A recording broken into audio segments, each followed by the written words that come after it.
It's that time again. It's Monday, so you know what that means. It is time to dip our fingers into the world of role-playing news. And is there anything going on in the world of our hobby that is not directly or indirectly related to 5th edition Dungeons & Dragons? Let's find out. And oh look, the very you know what?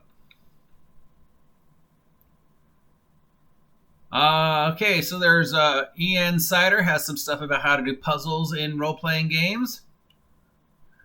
Wizards of the Coast has released the Young Adventurer's Guide series for Dungeons & Dragons. It's in the attempt to introduce the YA market to the classics, monsters, and locations. So basically this takes each of the 3 core books and then breaks them down to even smaller books, thus giving you an excuse to buy them yet again. So does this count as a new version of D&D? Because right now we have 5th edition, right? And then we have the beginner's box to 5th edition.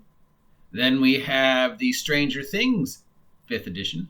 Then we have the Rick and Morty 5th edition. Then we have the other beginner's box to 5th edition. And now we have the actual 5th edition Player's Handbook, Monster Manual, Dungeon Master Guide. And now we have the Young Adventurers. So that's 7 different versions of 5th edition. And how different are they? I mean, we know the Rick and Morty are way different than regular 5th edition. And this Young Adventurer's Guide is different than 5th edition. So if you're ever confused about why, even though there's only 5 editions of Dungeons & Dragons, when you actually look at it, there's like 35 editions of Dungeons & Dragons. This is why.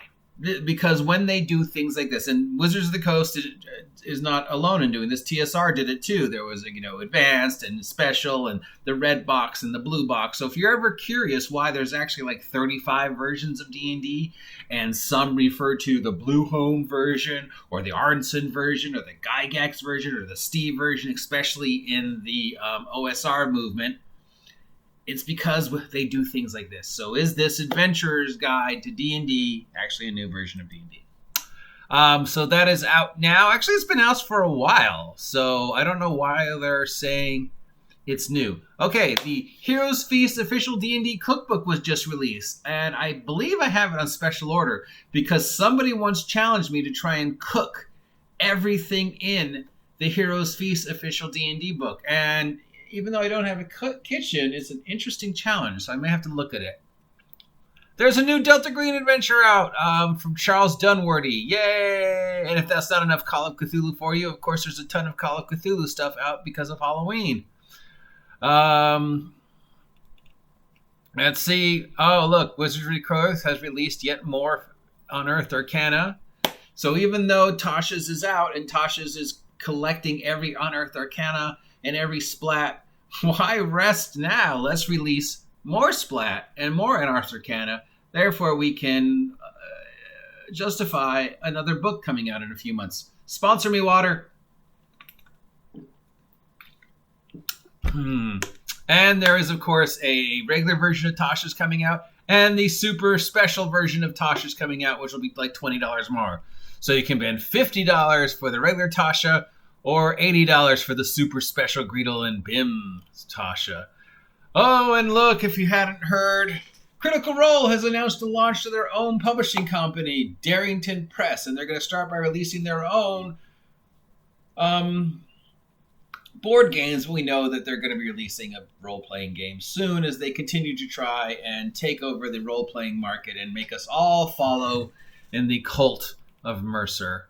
Okay, good news is that they are supposedly working on a new Dungeons & Dragons movie and a Dungeons & Dragons live-action television show, because let's jump on that Game of Thrones thing.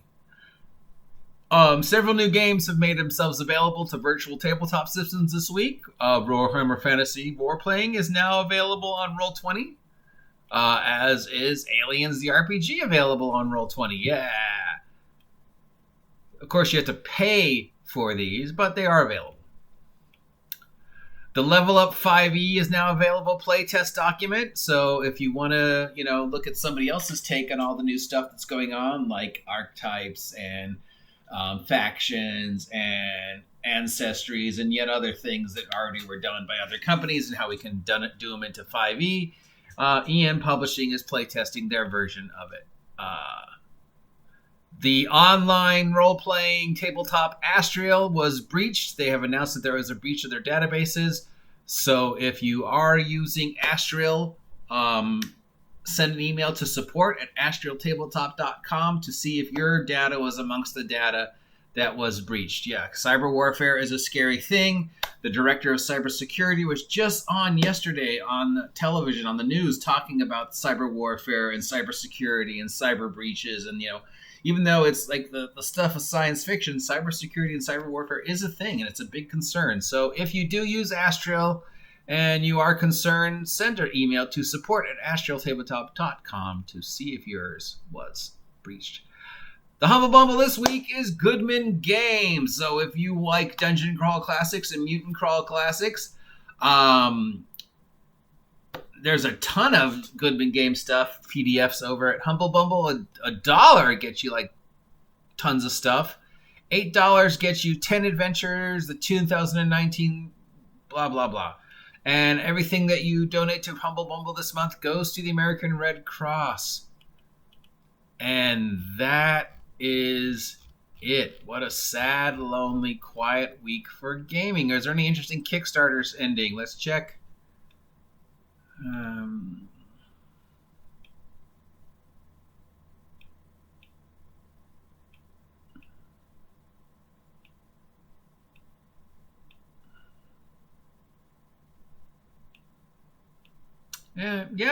Not even. Let's see.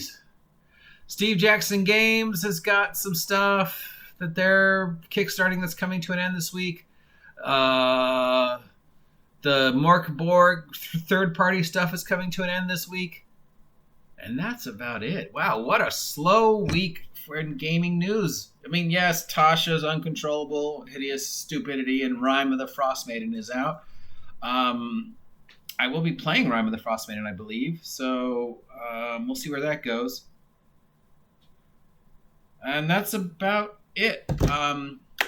Be safe, as it is the eve of Election Day, and Lord knows what shape the world's going to be in after tomorrow. Hopefully we will be sane, and even if the Orange Messiah asshole wins, the world will actually stay somewhat logical, and everybody will be like, oh, I was being stupid for a month, but now I realize, wow, we could all just get along, and, the president's job is to really not do it and whatever. So please, no matter what happens tomorrow and Wednesday, be safe, be sane, be smart. Don't give in to the conspiracy.